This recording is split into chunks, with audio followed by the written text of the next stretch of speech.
Hi everyone, मैं संजीव सन्यासी एक बार फिर से आप सबका स्वागत करता हूं अपने YouTube चैनल सिंह जी के एनालिसिस में।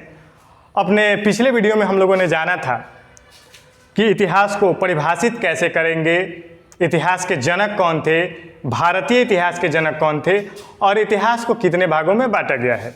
हमने देखा था कि इतिहास को 3 भागों में बांटा गया है। सबसे पहला है प्राक ऐतिहासिक काल, यानी वह काल जिसका कोई लिखित विवरण उपलब्ध नहीं है। प्राक ऐतिहासिक काल किसे कहेंगे?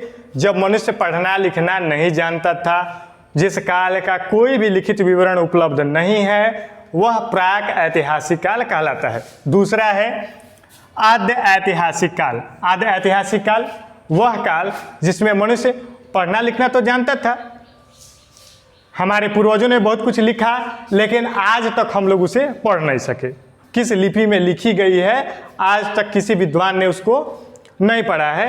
यानी वह काल जिसका लिखित विवरण उपलब्ध है परंतु उसको पढ़ने में सफलता नहीं मिली है, आद्य ऐतिहासिक काल कहलाता है। और अंतिम है ऐतिहासिक काल, जिसका भी लिखित विवरण उपलब्ध है वह ऐतिहासिक काल के अंतर्गत है। इस प्रकार से 3 भागों में बांट दिया गया इतिहास को। अब हम जानेंगे कि इतिहास जानने के स्रोत क्या क्या है। तो इतिहास जानने के 2 प्रमुख स्रोत हैं, पहला है लिखित और दूसरा है अलिखित। इतिहास जानने के 2 प्रमुख स्रोत, पहला लिखित और दूसरा अलिखित। अब लिखित स्रोत के अंतर्गत कौन कौन सारी चीज़ें हैं? सबसे पहला है धर्म ग्रंथ।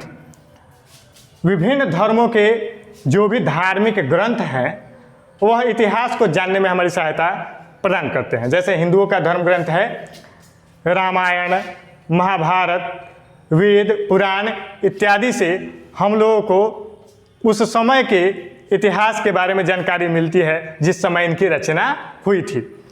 दूसरा, विदेशियों का विवरण। जो भी विदेशी प्राचीन समय में भारत में घूमने के लिए आए, उन्होंने अपने डायरी में, अपने पुस्तकों में उस समय के भारत का उल्लेख किया है, उस समय की राजनीति का उल्लेख किया है, उस समय की भौगोलिक दशा का उल्लेख किया है।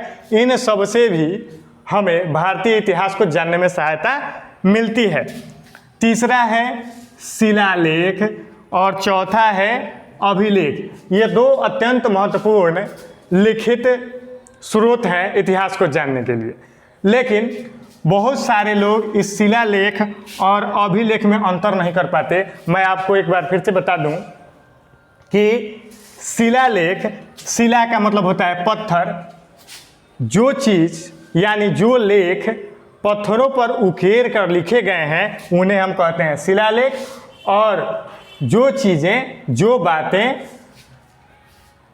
धातुओं पर उकेर कर लिखी गई हैं उन्हें कहा जाता है अभिलेख। यहाँ अंतर स्पष्ट हुआ। जो चीज़ पत्थरों पर लिखे गए हैं उसे हम क्या कहेंगे? शिलालेख, और जिन चीज़ों को धातुओं पर उकेर कर लिखा गया है उसे कहेंगे अभिलेख। ये थे लिखित स्रोत। इतिहास जानने के प्रमुख स्रोत कौन कौन हुए? धर्म ग्रंथ, विदेशियों का विवरण, शिलालेख तथा अभिलेख।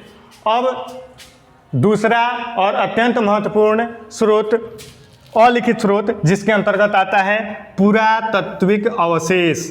पुरातात्विक अवशेष किसे कहते हैं?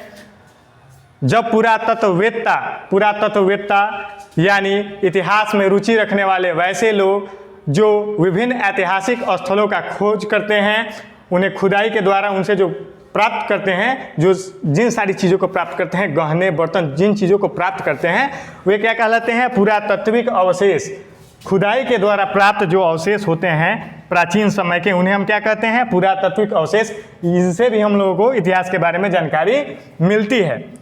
फिर है गहने, ये भी खुदाई के द्वारा हम लोग को प्राप्त होते हैं। उस समय के स्त्री पुरुष किस प्रकार के गहने पहनते थे, कैसा उनका कल्चर था, कैसी वेशभूषा थी, इसके बारे में हमको जानकारी मिलती है। नेक्स्ट है बर्तन। उस समय के बर्तन किन चीज़ों के होते थे? धातु के होते थे, मिट्टी के होते थे इत्यादि। उन सब के जो अवशेष मिले हैं, बर्तनों के जो अवशेष मिले हैं, इनसे भी हमको इतिहास के बारे में जानकारी मिलती है।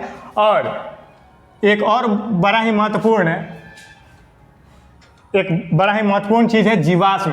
जीवाश्मों से भी हम लोग इतिहास के बारे में जानते हैं। जीवाश्म यानी जीवों का अंश। उस समय के जो भी जीव थे या जो भी मानव थे, उनके जो शरीर के अवशेष हैं, जो अवशेष मिले हैं, उनसे भी हमें उस समय के इतिहास के बारे में जानकारी मिलती है। तो धन्यवाद, और अगले वीडियो में हम लोग इसका डिटेल करेंगे।